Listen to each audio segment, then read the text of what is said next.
இன்றைக்கு உங்களுடைய அனைத்து இந்திய அண்ணா திராவிட முன்னேற்ற கழகத்தை பின்னடை செய்வதற்கு சில பேர் முயற்சிட்டு இருக்கிறாங்க. டிடி தினகரன் அவர் ஒருத்தர் 10 ஆண்டு காலம் கட்சியிலே கிடையாது. அம்மா அடிப்படை உறுப்பினர் நீக்கி வச்சிருந்தாங்க. அம்மா மறைவுக்கு பிறகு அவர் கட்சியில இணைஞ்சுக்கிட்டு இருந்து அவரே அறிவிச்சிட்டாரு. அவர் வந்த பிறகு அவர் இந்த கட்சி கைப்பற்றத்திற்கு எவ்வளவு முயற்சி செஞ்சாரு தெரியுங்களா? எங்க எம்எல்ஏ 18 பேரை குடிச்சிட்டு போயிட்டாரு. 18 பேரை கொண்டு போய் நடு ரோட்ல விட்டுட்டு போயிட்டாரு. 18 பேரு நடு ரோட்ல நின்றுட்டு இருந்தாங்க. அவரை நம்பி போனவங்க நடு ரோட்ல நிக்கணும். இப்படி ஏதாவது பண்ணி இந்த கட்சியை பின்னடைவு செஞ்சு தீய சக்தி திமுக வருவதற்கு சில பேர் சதித்திட்டம் தீட்டிட்டு இருக்காங்க. அதையும் எங்களுடைய அரசு முறியடிக்கும், எங்க கட்சி முறியடிக்கும் என்பதை நேரத்தில் தெரிவிக்கும்.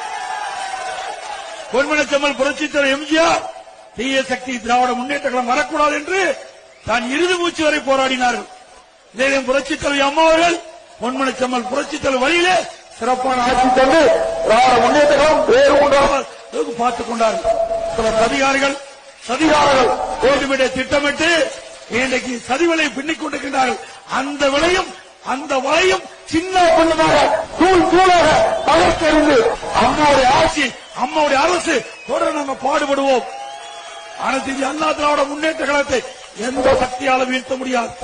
ஏனென்றால் இருவரும் தலைவர்கள் தனக்காக வாழவில்லை, நாட்டு மக்களுக்காக வாழ்ந்தவர்கள். இந்த இருவரும் தலைவர்கள் நாட்டு மக்களுக்காக வாழ்ந்து நல்ல பல திட்டங்களை கொண்டு வந்து இன்றைய தினம் அவள் மக்கள் மனதிலே வாழ்ந்து கொண்டிருக்கிறார் என்று சொன்னால் மக்கள் தன்னுடைய மக்களுக்காக வாழவில்லை, நாட்டு மக்களுக்காக வாழ்ந்த தலைவர்கள். ஆனால் சில தலைவர்கள் மக்களுக்காக வாழ்ந்தார்கள். மக்களுக்காக வாழ்ந்த தலைவர்கள் எங்கே? நாட்டு மக்களுக்காக வாழ்ந்த தலைவர் என்பதை என்று பார்க்க வேண்டும். ஆக பிரிச்சு பாருங்க. வீட்டு மக்களுக்காக வாழ்ந்த தலைவர்கள் இருக்கிறார்கள், நாட்டு மக்களுக்காக வாழ்ந்த தலைவர்கள் இருக்கிறார்கள். நம்முடைய கட்சி தலைவர்கள் நாட்டு மக்களுக்காக வாழ்ந்த தலைவர்கள். ஆகவே அவருடைய வழியிலே நம்முடைய அரசு சிறப்பாக செயல்பட்டு எண்ணற்ற திட்டங்களை கொண்டு வந்து நாடு செழிக்க, தமிழகம் வளம் பெற, தமிழகம் அமைதி பூங்கா